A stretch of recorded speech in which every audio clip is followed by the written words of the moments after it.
Hello student, welcome to education the only weapon.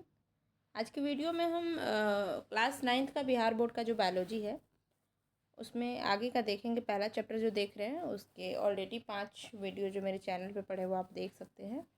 और आज हम सेल वाले चैप्टर का आगे का पार्ट देखेंगे जो अब हम कल देखे थे गोल्गी बॉडी वाला, और आज हम देखेंगे लाइसोसोम। तो लाइसोसोम क्या होता है? पहली बात तो ये सेल ऑर्गेनल है, सेल के अंदर पाया जाने वाला एक अंग है। तो सेल के अंग को हम क्या बोलेंगे? सेल ऑर्गेनल, हिंदी में कोशिकांग। तो ये बहुत ही छोटा कोशिकांग है जिसे सबसे पहले जो है 1958 में क्रिश्चियन डी डवे इन्होंने देखा था। और ये छोटी छोटी वेसिकल के रूप में होता है जिसके चारों ओर एक पतली सी झिल्ली होती है और इसका आकार एक छोटा सा थैला जैसा होता है। इसमें बहुत सारे ऐसे एंजाइम्स होते हैं जो जीव द्रव्य को घुला देने या नष्ट तक कर देने की क्षमता रखते हैं। समझ रहे हैं आप?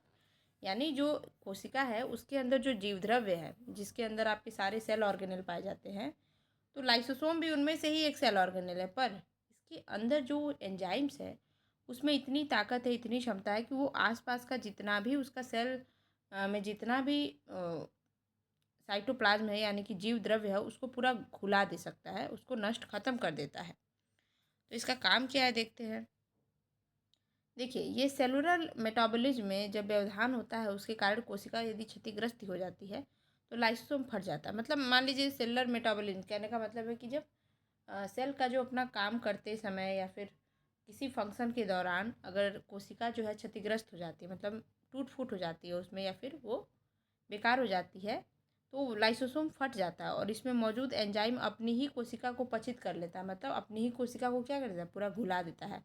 और इसके परिणाम स्वरूप जिस कोशिका में ऐसा हुआ वो कोशिका मृत घोषित हो जाती है, मृत हो जाती है। इसीलिए हम इसको सुसाइडल बैग भी कहते हैं, आत्महत्या की थैली। पूछ देता है क्वेश्चन कि किस कोशिकांग को हम आत्महत्या की थैली बोलते हैं, तो वो हमारा क्या है? लाइसोसोम है। इसका काम क्या है?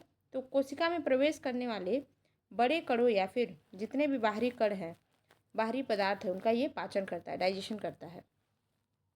अंतःकोशिकीय पदार्थ तथा अंगकों के टूटे फूटे भागों को पाचित करके कोशिका को साफ करता है। अब मान लीजिए हमारी बॉडी में एक अगर मरा हुआ सेल है या फिर टूटा फूटा सेल है, क्षतिग्रस्त सेल है, तो उससे तो बाकी के भी अगल बगल के सेल जो है उससे इफेक्टेड होंगे। इसलिए लाइसोसोम क्या करता है? उसको पूरा पचा देता है, उसको पूरा घुलित कर देता है, जिससे हमारा बाकी का लाइसोसोम भी क्या हो? क्लीन एंड क्लियर हो जाए, मतलब बाकी भी अच्छे से अपना काम कर सके। जीवाणु और वायरस से हमारी बॉडी की रक्षा करता है, हमारे सेल की रक्षा करता है।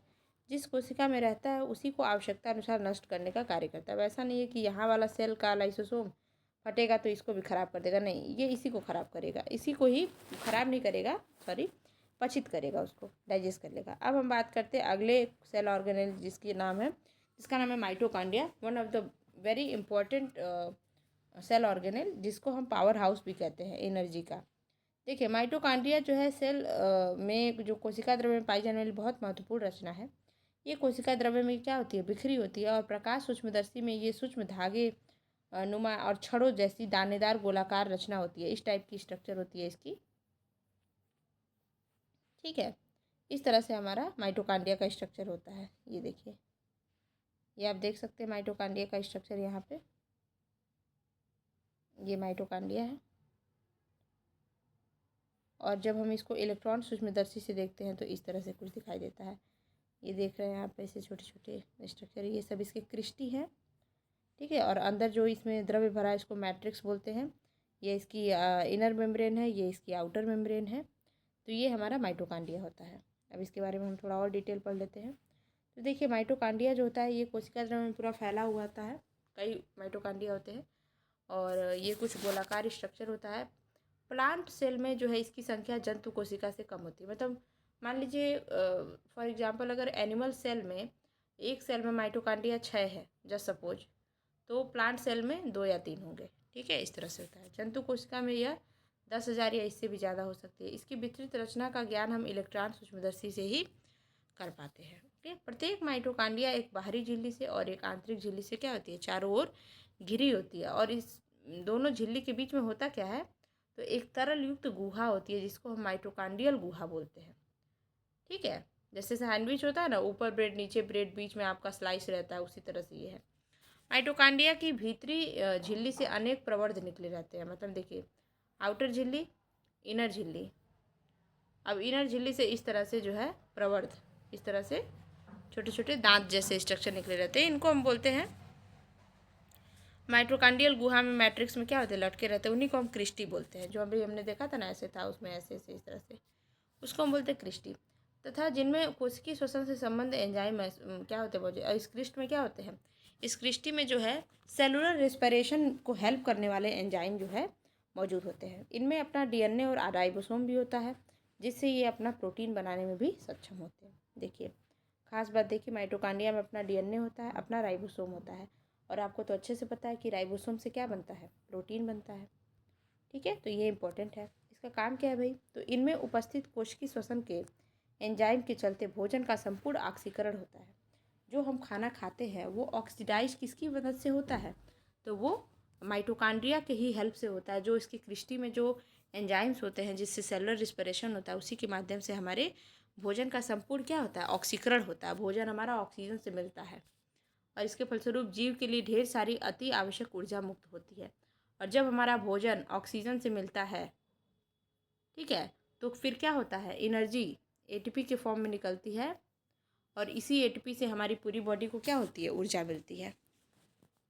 तो एक तरह से ऊर्जा को कौन बना रहा है, ऊर्जा कहाँ से निकल रही है, तो माइटोकांड्रिया से। इसलिए जो है हम ऊर्जा का घर किसको बोल देते हैं, माइटोकांड्रिया को, power house of the cell बोल देते हैं। ठीक है, ये जो एटीपी होता है यानी कि एडिनोसिन ट्राईफॉस्फेट, इसमें 3 फॉस्फेट ग्रुप लगा हुआ है, तो ये ऊर्जा जो है एटीपी के रूप में जमा होती है, और कोशिका नए यौगिक के निर्माण के समय एटीपी में संचित ऊर्जा का इस्तेमाल करता है। अच्छा, एक और बात देखिए, मान लीजिए ये हमारा एक सेल है, इसके अंदर माइटोकांड्रिया है, इसने क्या किया, ऊर्जा बनाया हमारे बॉडी के लिए।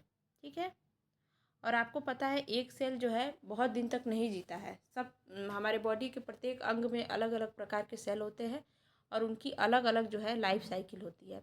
तो मान लीजिए जो सेल, मान लीजिए ये फिर मरा, अब नया सेल कैसे बनेगा, उसके लिए एनर्जी इसको कहाँ से मिलेगी, तो उसके लिए एनर्जी इसी एटीपी से इसको मिलेगी। यानी कि एक तरह से ये ऊर्जा बनाता है एटीपी के रूप में, और फिर नया सेल बनाने के लिए यही एटीपी जो है क्या है, यूज होता है, तो हमको फिर नया सेल मिलता है। ठीक है, और क्रिस्टी से अंदर की झिल्ली का सतह हमेशा क्या है, बढ़ता रहता है। अब हम बात करेंगे लवक या प्लास्टिड। ये केवल पादप सेल में पाया जाता है। ठीक है, प्लांट के अंदर जो सेल पाए जाते हैं उसमें हमारा लवक पाया जाता है। ये कोशिका द्रव्य में चारों, लवक मतलब समझ लीजिए जिससे हमारे पौधे को कलर मिलता है एक तरह से, पर इसका अपना ही एक बहुत महत्वपूर्ण कार्य है। ये कोशिका द्रव्य में चारों ओर बिखरे होते हैं। आकार में ये अंडाकार हो सकते हैं, गोलाकार हो सकते हैं, तस्तरी नुमा, इस तरह से भी हो सकते हैं। ठीक है, इसके अलावा ये भिन्न भिन्न आकार, स्टार नुमा हो सकते हैं, फीते की तरह हो सकते हैं, कुंडलीकार हो सकते हैं। ठीक है, और ये 3 प्रकार के होते हैं।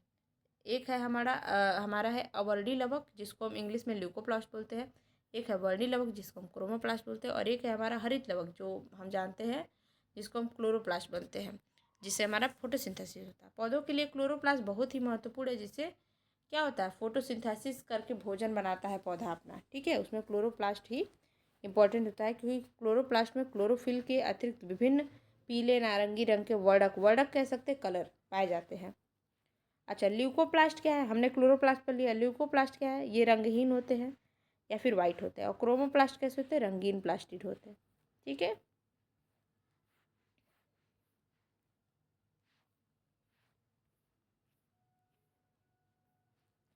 देखिए जो क्लोरोप्लास्ट होता है, या फिर जिसको हम हिंदी में हरित लवक बोलते हैं, ये एक दोहरी झिल्ली से घिरे रहते हैं, मतलब एक झिल्ली फिर ऊपर से एक और झिल्ली। ठीक है, और इसके भीतर हमारा मैट्रिक्स जैसा स्ट्रक्चर होता है, तरल गुहा होती है, जिसको हम स्ट्रोमा बोलते हैं। ये आपको याद रखना है कहाँ पे किस चीज़ को क्या बोला गया है। और इसमें महीन झिल्ली युक्त रचनाएं समानांतर क्या होती है, फैली होती है, जिसे हम स्ट्रोमा पट्टिकाएँ या फिर स्ट्रोमा बोलते हैं। यहाँ आप देख सकते हैं, ये इसकी दोहरी झिल्ली फर्स्ट और सेकेंड। ठीक है, और ये जो है अंदर जो हमारा है ये पूरा द्रव जो भरा हुआ उसको हम स्ट्रोमा बोलते हैं। यही वो बोल रहा है। फिर क्या बोल रहा है कि इसमें स्ट्रोमा पट्टलिकाएँ या फिर स्ट्रोमा लैमिली कहते हैं। अंदर जो कई झिल्ली फैली रहती है, यहाँ पे देखिए स्ट्रोमा लैमिली, ये इस तरह से जो रचना मिल रही है आपको, उसको हम स्ट्रोमा लैमिली बोलते हैं। ठीक है, ये स्ट्रोमा है, पूरा जो मटेरियल है स्ट्रोमा है, और उसमें जो इस तरह से धागे नुमा रचना है उसको स्ट्रोमा लैमिली बोल रहे हैं। और स्ट्रोमा लैमिली के बीच बीच में चपटी और वृत्ताकार सूक्ष्म थैलियाँ होती है, एक की एक ऊपर चढ़ी हुई होती हैं, चट्टे की तरह होती हैं, और इस थैली नुमा रचना को हम थाइलाक्वाइड बोलते हैं। प्रत्येक थाइलाक्वाइड समूह को हम ग्रैनम कहते हैं। ये रहा ग्रैनम, ठीक है।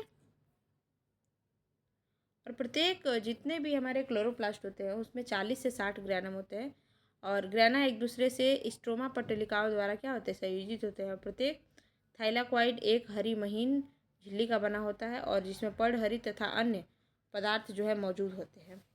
और प्लास्टिड के अंदर भी माइटोकांड्रिया की तरह डीएनए और राइबोसोम पाए जाते हैं, ठीक है। तो आप समझ सकते हैं कि पहले क्या है, ये हमारा दोहरी झिल्ली वाला स्ट्रक्चर है। दोहरी झिल्ली पाई जाती है हमारे इसमें क्लोरोप्लास्ट में। फिर अंदर मटेरियल जो भरा रहता है उसको हम स्ट्रोमा बोलते हैं, जो कि लिक्विड है। फिर एक धागे नुमा स्ट्रक्चर आपको मिलेगी जिसको हम बोलते हैं लैमिली, स्ट्रोमा लैमिली। और ये धागे नुमा स्ट्रक्चर जहाँ पे मिलकर चपत एक तरह से चट्टे की तरह मिली हुई है, इसको हम बोलते हैं ग्रैनम लैमिली, ओके। और प्लास्टिड में यानी कि ये क्लोरोप्लास्ट में अपना खुद का डीएनए और राइबोसोम भी होता है, जैसे कि माइटोकांड्रिया में होता था। अगर हम ल्यूकोप्लास्ट की बात करें तो ल्यूकोप्लास्ट मुख्यतः पौधे की जड़ में पाए जाते हैं, जड़ की कोशिकाओं में। और ल्यूकोप्लास्ट का काम क्या है, जैसे प्रकाश संश्लेषण में क्लोरोप्लास्ट काम करता है, वैसे ल्यूकोप्लास्ट खाना को रिस्टोर करके रखता है, मतलब इकट्ठा करके संचय करके रखता है। और इसमें स्टार्च, प्रोटीन, तेल, ग्रंथि आदि जो है क्या होते हैं, संचित होते हैं पदार्थ। क्रोमोप्लास्ट क्या करता है, ल्यूकोप्लास्ट क्या करता है, भोजन को संग्रहित करता है। तो क्रोमोप्लास्ट क्या करता है, फूल और बीजों को जो है विभिन्न रंग प्रदान करता है। देखते हैं आप, फूल अलग कलर का होता है, कुछ फूल अलग कलर का होता है, तो वो क्रोमोप्लास्ट की वजह से कलर होता है। क्लोरोप्लास्ट क्या है, ये मुख्यतः पौधों की पत्तियों में पाया जाता है, जो भोजन बनाने में हेल्प करता है, ठीक है। तो आज की वीडियो में हम यहाँ तक देखेंगे। नेक्स्ट वीडियो में हम वैक्यूल के बारे में पढ़ेंगे। आई होप आपको ये चैप्टर समझ में आया हो, ये डिस्कशन समझ में आया है। तो प्लीज़ वीडियो को लाइक करेंगे, चैनल को सब्सक्राइब करेंगे, और अपने दोस्तों को, भाई बहनों को शेयर करेंगे जिनको भी क्लास 9 की बुक पढ़ने में दिक्कत हो रही है, ठीक है। पढ़ाई करते रहें, बेस्ट ऑफ लक।